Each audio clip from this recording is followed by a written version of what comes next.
Hello guys, welcome back to my channel. तो आज के इस वीडियो में हम लोग BPCT 174 साइकोलॉजी एंड मीडिया का मोस्ट इम्पॉर्टेंट क्वेश्चन आंसर को पूरे डिटेल में समरी वाइज करके समझेंगे।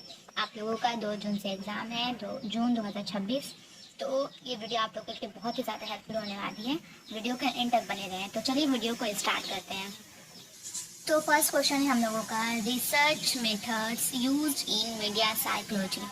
मीडिया साइकोलॉजी में रिसर्च मेथड का क्या यूज़ होता है, ठीक है।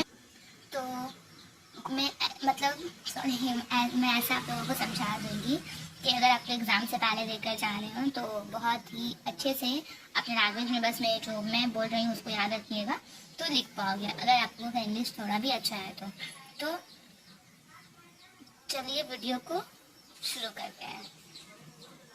तो सबसे पहले हम लोग जानते हैं कि मीडिया साइकोलॉजी क्या होता है। एक अगर हम तोड़ का वर्ड को अगर आप लोगों को क्लियरली समझा दें तो आप लोग खुद से भी इसका आंसर लिख सकते हो, क्योंकि ये जो चैप्टर बोलेंगे, जो बुक है साइकोलॉजी एंड मीडिया, बहुत इजी है, प्रैक्टिकल है।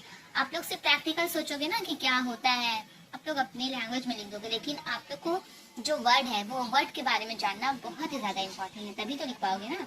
तो हम लोग समझते हैं मीडिया साइकोलॉजी क्या होता है। तो मीडिया साइकोलॉजी को सिंपल लैंग्वेज में समझो तो ये एक ऐसा सब्जेक्ट है जिसमें हम ये पढ़ते हैं कि TV, movies, mobile, social media, news, games, ads etcetera हमारे सोचने, थिंकिंग, फील करने, इमोशंस और बिहेवियर पर क्या इफेक्ट डालते हैं। मतलब ये सारे जो चीज़ है सोशल मीडिया का, ये सबको अब हम लोग जो देखते हैं, देखने के बाद हम लोगों के ऊपर क्या इफेक्ट पड़ता है, हम लोगों का सोचने का तरीका कैसा हो जाता है, हम लोगों का मूड कैसा हो जाता है ना। हम लोग अगर हम लोग कोई बहुत ही ज़्यादा सैड मूवी देख लेते हैं, सैड सॉन्ग सुन लेते हैं, तो सैड हो जाते हैं ना थोड़ा देर के लिए। सैड मूवी देखकर तो आप खुश नहीं रहोगे, तो क्या आपके ऊपर इफेक्ट पड़ रहा है, उसे हम लोग कहते हैं media psychology. Understood all of you. And next हम लोग समझते हैं, इसको इंग्लिश में आप लोगों को बता दें तो एक लाइन में, study of the effect of media on human mind and behaviour called media psychology. अब मीडिया साइकोलॉजी आप लोग समझ गए, अब रिसर्च मेथड समझिए। रिसर्च मेथड क्या होता है? तो रिसर्च मेथड मीडिया साइकोलॉजी में रिसर्चर्स कैसे स्टडी करते हैं कि मीडिया लोगों पर क्या इफेक्ट डालता है, मतलब मीडिया लोगों पर क्या इफेक्ट डालता है उसके बारे में रिसर्च करना, मतलब डेटा कलेक्ट करने का तरीका जो होता है, किस तरीके से हम लोग डेटा कलेक्ट करते हैं कि मीडिया के देखने के बाद कैसे क्या हम लोगों को ह्यूमन बिहेवियर पर क्या चेंजेस आ रहा है, उसको कलेक्ट करने का तरीके को हम लोग रिसर्च मेथड कहते हैं। All of you understood, I hope. इसको इंग्लिश में इजी डेफिनेशन को समझते हैं। Research method in media psychology are the techniques used to study the effect of media on human thoughts, emotions and behavior। ठीक है, यहाँ पर भी मैंने कुछ पॉइंट्स लिखे हैं। Study of the effect of media on human mind and behaviour, ये पॉइंट हो गया अलग से। फिर media psychology is the study of the relationship between media and human behaviour. आप लोग प्लीज़ मेरी राइटिंग को इग्नोर कीजिए, मेरी राइटिंग अच्छी नहीं है, फिर भी मैं बहुत जल्दी में हूँ, बिकॉज 2 दिन में एग्ज़ाम है और मैं एक भी वीडियो इस पर नहीं बनाई हूँ आप लोगों को। बहुत सारे स्टूडेंट रिक्वेस्ट कर रहे थे मुझसे कि प्लीज़ इस पर वीडियो बनाइए। मुझे बहुत सारे व्हाट्सएप पे मैसेज भी आए हैं, ग्रुप जो हम लोगों का है, तो फिर मैं इस पर वीडियो बना रही हूँ। टाइम बिल्कुल मेरे पास नहीं था, तो चलिए बगैर टाइम को वेस्ट किए हम लोग आगे बढ़ते हैं। Research methods are techniques use to study media effects on people. जैसे मैंने बताया कि रिसर्च मेथड क्या है, एक टेक्निक्स है कि मीडिया पीपल पर क्या इफेक्ट डालता है उसके बारे में स्टडी करना। ठीक है, टाइप्स ऑफ रिसर्च मेथड, अगर ये क्वेश्चन आता है तो आप लोग ये मैंने बहुत शॉर्ट में ऐसे लिख दिया है, जस्ट थिंकिंग के लिए, कि बस याद रखने के लिए, मेमोरी के लिए, कि जब एग्जाम में आके सिर्फ आप लोगों को अगर एक रीडिंग याद रहेगा ना तो आप लोग पूरा आंसर लिख सकते हो, है ना। इतना तो कैपेबिलिटी होगी। तो टाइप्स ऑफ रिसर्च मेथड का टाइप, रिसर्च मेथड क्या टाइप है? तो सर्वे मेथड में क्या मतलब, इसमें रिसर्चर्स लोगों से क्वेश्चन पूछते हैं, है ना। तो इसमें मैंने यहाँ पर शॉर्ट में बस लिख दिया आस्क क्वेश्चन। सबका शॉर्ट मीनिंग क्या है कि आप लोग इसको अपने दिमाग से समझ के बढ़ा के लिख दो, ठीक है। जैसे स्टूडेंट से पूछना डेली कितने आवर्स सोशल मीडिया यूज करते हो, है ना। इससे क्या होता है, ओपिनियन जानने के लिए, हैबिट जानने के लिए मदद मिलता है। सेकंड में ऑब्जर्वेशन मेथड, ठीक है। इसमें रिसर्चर्स लोगों का बिहेवियर ऑब्जर्व करते हैं, जैसे चिल्ड्रन वॉयलेंट कार्टून देखने के बाद कैसा बिहेव करते हैं, ऑब्जर्व करना। यहाँ पे लिखे ना वॉच बिहेवियर, ठीक है। नेक्स्ट हम लोगों का एक्सपेरिमेंटल मेथड, मतलब इसमें एक्सपेरिमेंट किया जाता है। एक ग्रुप को वॉयलेंट मूवी दिखाई, दूसरे ग्रुप को नॉर्मल मूवी समझ लो, फिर बिहेवियर कंपेयर करना कि क्या उन लोगों में चेंजेस है, क्या है। ये बहुत इंपॉर्टेंट मेथड है, ठीक है, इसको याद रखना। एक्सपेरिमेंटल मेथड, इसमें मैंने सिर्फ टेस्ट लिख दिया है, ठीक है। इंटरव्यू मेथड, रिसर्चर्स डायरेक्टली लोगों से बात करते हैं, ठीक है, डायरेक्टली टॉक करते हैं। यहाँ पर मैंने ना डायरेक्ट टॉक, इन्फ्लुएंस या गेमर्स का इंटरव्यू लेना होता है ना, आप लोग टीवी में देखे होंगे, यूट्यूब में देखे होंगे, इन्फ्लुएंसर जो होते हैं उन लोगों को बुलाया जाता है, इंटरव्यू लिया जाता है। तो ये सब भी एक रिसर्च मेथड का एक पार्ट है। डीप इन्फॉर्मेशन मिलता है उन लोगों से, डायरेक्ट इंटरव्यू अगर किसी से आप लीजिएगा किसी से तो डीप इन्फॉर्मेशन मिलेगा ना। कंटेंट एनालिसिस, मीडिया कंटेंट को एनालाइज किया जाता है। टीवी एड्स में वुमेन को कैसे दिखाया जाता है, उसका स्टडी, मीडिया मैसेजेस समझने के लिए, ठीक है। केस स्टडी मेथड भी इम्पोर्टेंट है। एक पार्टिकुलर पर्सन या सिचुएशन को डिटेल स्टडी करना। सोशल मीडिया एडिक्शन वाले स्टूडेंट का स्टडी करना एग्जाम्पल के तौर पर। ये समझ लीजिए कोई बहुत ज़्यादा एडिक्शन है सोशल मीडिया का, तो एक पर्सन, केस स्टडी किसको बोलते हैं, किसी भी एक पर्सन के बारे में पूरा ओवरऑल स्टडी करना, that is called case study, तो डिटेल स्टडी करना। Conclusion, last, research methods help psychologists understand how media influences human thoughts, feelings and behavior. समझ में आ गया आप लोगों को। रिसर्च मेथड साइकोलॉजिस्ट को ये समझाने में मदद करता है कि कैसे मीडिया हम ह्यूमन थॉट्स, उसके फीलिंग्स को, उसके बिहेवियर को इन्फ्लुएंस करती है, ठीक है। I hope you all of you understood. Next question है हम लोगों का ethical issues in media psychology research, ठीक है। तो अब यहाँ पर हम समझते हैं इथिकल इश्यूज क्या होता है, ठीक है। Media psychology research, media psychology तो आप लोगों को समझ में आ ही गया है, तो देखिए यहाँ पे इजी हो गया ना। सिर्फ आप लोगों को यहाँ पे क्या समझना है, इथिकल इश्यूज क्या है ना। तो इथिकल इश्यूज मतलब होता है रिसर्च करते वक्त सही और सेफ रूल्स फॉलो करना, ठीक है। बहुत इंपॉर्टेंट है। जब कोई भी रिसर्चर्स होते हैं, जब वो मीडिया साइकोलॉजी के बारे में रिसर्च करते हैं, तो उन लोगों को कंपलसरी है कि वो इथिकल इश्यूज के थ्रू ही काम करें, मतलब सही तरीके से काम करें। यानी रिसर्चर्स को ध्यान रखना होता है कि किसी पर्सन को रिसर्च की वजह से मेंटल हार्म ना हो, प्राइवेसी लीक ना हो, फोर्स ना किया जाए, गलत यूज ना हो, बस इन्हीं प्रॉब्लम्स को इथिकल इश्यूज कहते हैं। बहुत इजी है, बहुत इजी है, ठीक है। Ethical issues are mental responsibilities that researchers must follow while conducting media psychology research, ठीक है। चलिए इसका मेन इथिकल इश्यूज देख लेते हैं हम लोग। Privacy and confidentiality, inform consent, psychological harm, deception, protection of children, misuse of research.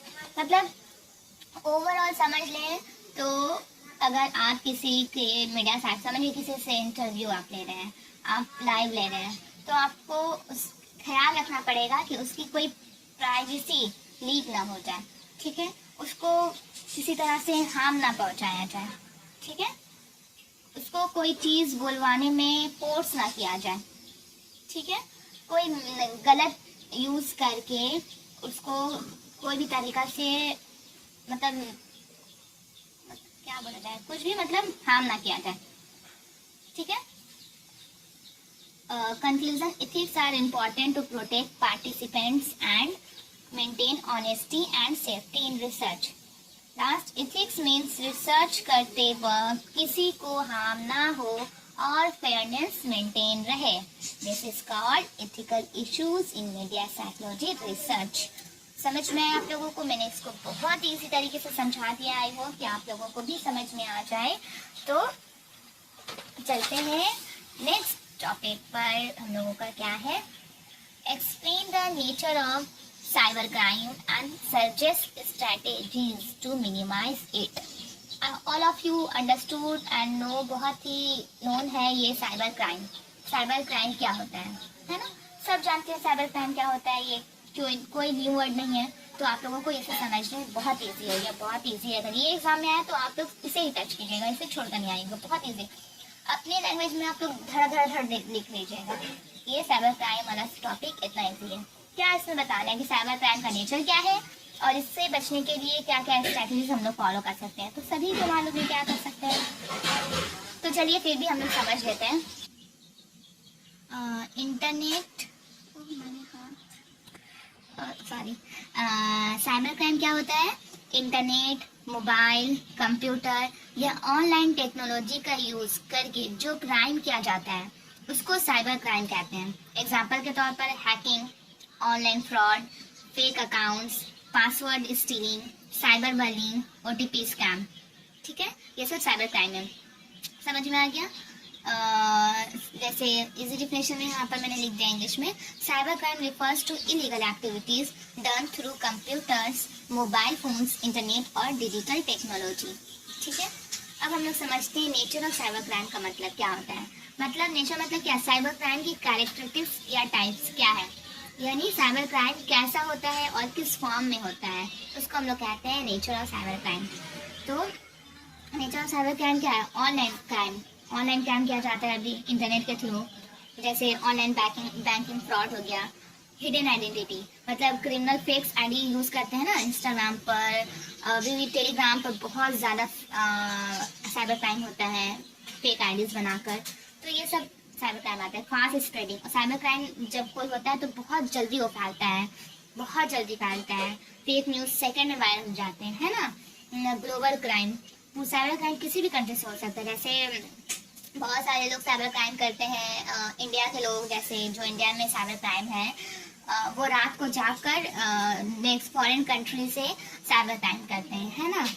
तो financial and emotional harm, cyber crime से क्या होता है? बहुत ज़्यादा लोगों को मनी लॉस होता है, स्ट्रेस होता है, फेयर भी होता है। तो ये सब साइबर क्राइम से होता है। ये सब नेचर है साइबर क्राइम का। टाइप्स ऑफ साइबर क्राइम ये तो बता दिया ना मैंने, हाइकिंग, फिशिंग, एनएनटी, आप लोग उससे भी देख लीजिए। ठीक है, वायरस अटैक। देखिए साइबर क्राइम से बचने के लिए भी बहुत सारे तरीके हैं, आप लोग बच सकते हैं अगर सावधान सतर्क रहिएगा तो। बहुत आसान है बचना, अगर आप लोग तो अवेयरनेस रहेगा आप लोगों को इसके बारे में। फिर कोई भी हाल में आप लोगों को ओटीपी सेंड शेयर नहीं करना है किसी को भी, कोई भी हो, कोई भी पर्सन हो, आप लोगों को ओटीपी नहीं शेयर करना है। अगर आप लोग के पास लैपटॉप है तो वायरस अटैक होता है तो उसके लिए आप लोगों को बहुत सारे आते हैं फायरवॉल और एंटीवायरस सब आते हैं, उसको लेना है। अच्छा सॉफ्टवेयर यूज़ करना है कि आप लोग का हैक ना हो जाए। फिर भी हो जाता है, पता नहीं कुछ। स्ट्रॉन्ग पासवर्ड यूज़ करना। ठीक है, स्ट्रैटेजीज मैं बता रही हूँ, strategies to minimise cyber crime. या आप लोग अपने लैंग्वेज में लिख सकते हो, मैंने सिर्फ यहाँ पर हेडिंग लिख दिया है, इसको आप लोग को बढ़ा कर लिखना है, सिर्फ हेडिंग लिखकर नहीं आना चाहिए। 20 मार्क्स का क्वेश्चन है ये। Use strong password. ठीक है, अवेयरनेस एंड एजुकेशन करना, antivirus and security software use करना, privacy setting use, avoid suspicious link. जैसे बहुत सारे ऐसा लिंक आ जाता है ना व्हाट्सएप पर, टेलीग्राम पर, लिंक ओपन करो तो आप लोगों को कोई ओपन ही नहीं करना है लिंक। क्यों ओपन कीजिएगा अननोन पर्सन्स के थ्रू जो आपको लिंक भेजें, नहीं करना है आपको open link. Government cyber laws है, जैसे अगर आपके साथ अगर साइबर क्राइम कुछ हो गया है, अगर आप लोगों के पास कोई कॉल आता है जो आपको लगता है कि नहीं ये तो रॉन्ग है, ऐसा कुछ नहीं है, तो आप लोग जा सकते हैं। साइबर क्राइम का बहुत सारा लॉज है, रिपोर्ट करा सकते हैं साइबर क्राइम में। इससे क्या होता है ना, अवेयरनेस फैलती है, पता चलता है लोगों को कि क्या है। इससे बचने के लिए ये सब तरीका है, तो ये सब तरीका यूज़ क्या कीजिए, जाया कीजिए, रिपोर्ट क्या कीजिए साइबर क्राइम में जाकर। Cyber crime is increasing due to the growth of internet and digital technology. Cyber crime means illegal activities done using internet और digital technology. ठीक है, बहुत इजी है। साइबर क्राइम का खत्म हुआ, अब हम लोग नेक्स्ट टॉपिक पर आते हैं। You stated the role of digital media in education. तो हम लोग सबसे पहले समझते हैं डिजिटल मीडिया क्या है। तो इंटरनेट और टेक्नोलॉजी के थ्रू इंफॉर्मेशन देने वाले प्लेटफॉर्म को डिजिटल मीडिया कहते हैं। मतलब अंडरस्टूड। इंग्लिश में समझते हैं, digital media has change the education system by making learning more modern and effective. अभी के टाइम में समझ लो, सॉरी एग्जाम्पल बताते हैं पहले इसका। किस किस थ्रू से हम लोग करते हैं, YouTube, online classes, education apps, Google, smart boards, ई बुक, सोशल मीडिया, लर्निंग, सब क्या है, एग्जाम्पल है डिजिटल मीडिया का। और अब role of digital media in education क्या है, यानी डिजिटल मीडिया पढ़ाई में कैसे हेल्प करता है। इतना इजी है, आपको समझा दें कि इसमें क्या पूछ रहा है ना। अभी के टाइम का ले लो एग्जाम्पल, मैं आपको यूट्यूब के थ्रू पढ़ा रही हूँ ना, ये भी क्या है, डिजिटल मीडिया का एक पार्ट है, रोल है। एजुकेशन आपको प्रोवाइड कर रही हूँ मैं इतना इजीली, आप लोग घर बैठे मोबाइल खोले, यूट्यूब खोले, आप मेरी वीडियो को पढ़े, एग्जाम में लिखकर आ गए, तो आपको हेल्प होना मेरी वीडियो से, तो ये भी डिजिटल मीडिया का ही पार्ट है। तो ऑनलाइन क्लासेस करते हो, अभी बहुत सारा प्लेटफॉर्म आ गया है एजुकेशन लेने का, बहुत हेल्प होता है।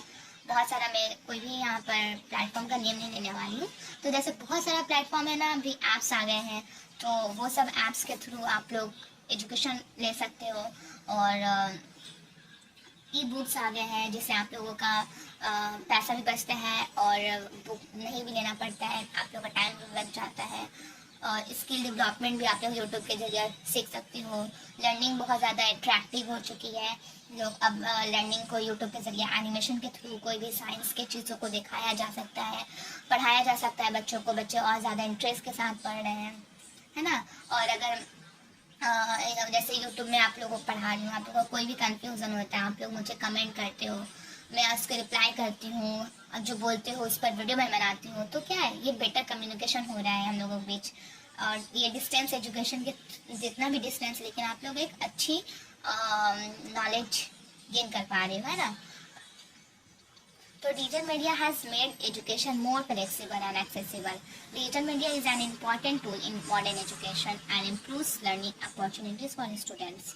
ठीक है, बहुत ईजी है समझ में आप लोगों को। तो चलिए नेक्स्ट टॉपिक पे हम लोग चलते हैं। देखिए, अगर आप लोग बोर हो रहे हैं तो मुझे कमेंट करके बता दीजिए, मैं इतनी लॉन्ग वीडियो नहीं बनाऊंगी। मैं इसलिए वीडियो बना रही हूँ कि जो बच्चे पढ़ने वाले हैं, जिनको सीरियसली पढ़ाई पर फोकस करना है, 2 तारीख जो एग्ज़ाम है 2 जून को, उनको पास करना है, तो ये वीडियो अगर वो पूरा देख कर जाते हैं तो आई होप वो पास हो जाएंगे, अच्छे मार्क्स से पास होंगे, अगर इंग्लिश लिखने का कैपेबिलिटी अच्छी है तो। ठीक है, नेक्स्ट क्वेश्चन है हम लोगों का, social learning theory approach to media violence. अब सबसे पहले मीनिंग समझते हैं कि सोशल लर्निंग थ्योरी क्या होती है। ठीक है, ये थ्योरी कहती है कि लोग दूसरे को देखकर बिहेवियर सीखते हैं, यानी ऑब्जर्व करके कॉपी करना। ये थ्योरी बस जब अगर पूछ लिया सोशल लर्निंग थ्योरी बताओ, कुछ नहीं याद है आपको, बस ये याद रखिए सोशल लर्निंग थ्योरी में ये है, ऑब्जर्व करके क्या करना, कॉपी करना। कुछ नहीं मालूम आपको इसके बारे में, बस आप एक मेन इसके टॉपिक को जान गए, इसके मेन क्या है ऑब्जेक्टिव के, ऑब्जर्व करके कॉपी करना। धड़ लिख दीजिएगा किसी के बारे में। बच्चे को अगर हम लोग कोई चीज़ सामने करते हैं, बच्चे उसको ऑब्जर्व करते हैं, उसको कॉपी करने लगते हैं। बहुत सारा एग्जाम्पल्स इससे रिलेटेड आप लोग भर दीजिएगा, अच्छा हो जाएगा, मार्क्स मिल जाएगा।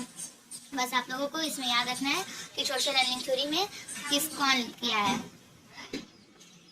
तो अकॉर्डिंग टू एल्बर्ट बंदूरा ने इस थ्योरी को दिया है, people learn behaviour by observing others. Violent content in television, films and games में increase aggressive behaviour, especially among children. People imitate media characters and learn violence through observation and reinforcement. ठीक है, इसका 4 है ऐसे important concept याद रखने के लिए।